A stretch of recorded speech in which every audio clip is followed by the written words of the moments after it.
সকালের নাস্তায় সবসময় হেলদি ফুড রাখা উচিত, কিন্তু আমরা বাঙালিরা সকালের নাস্তায় ভাত, চা, রুটি এই ধরনের খাবার খেয়ে অভ্যস্ত। এমনকি রুটি খেলেও আমাদের ভাত খাওয়ার ক্ষুধা থেকেই যায়।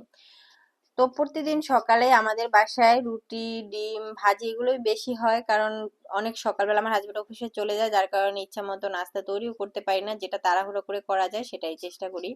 যেদিনকার তার একটু ছুটি থাকে সেই দিনগুলোতে আমরা চাই একটু স্পেশাল কিছু তৈরি করে খেতে। তো ভোটের জন্য তার কয়েকদিন ছুটি ছিল, যার কারণে সেই দিনগুলোতে একটু রান্না বান্না করতেও ভালো লাগছিল। সকালবেলা উঠেই ভাবলাম একটা কিছু রেডি করি। তো সকালের নাস্তার জন্য সর্টেড ভেজিটেবল রেখেছিলাম।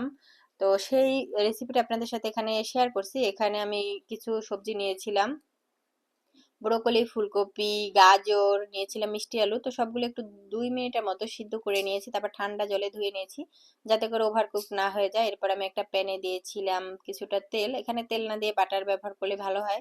আমি তেল বাটার দুইটা মিক্সড করেই দিয়েছিলাম। এরপরে দিয়েছি অল্প কিছু পেঁয়াজ কুচি, সাথে দুইটা কাঁচামরিচ। এটা ঝাল বেশি করা যাবে না। তো এরপরে দিয়েছি এখানে সিদ্ধ করে না সেই ভেজিটেবল গুলো, আর দিয়েছি সামান্য গোলমরিচের গুঁড়ো। গোলমরিচের গুঁড়োটা অবশ্যই একটু ফ্রেশ ব্যবহার করার চেষ্টা করবেন। দিয়েছি স্বাদ মতো লবণ।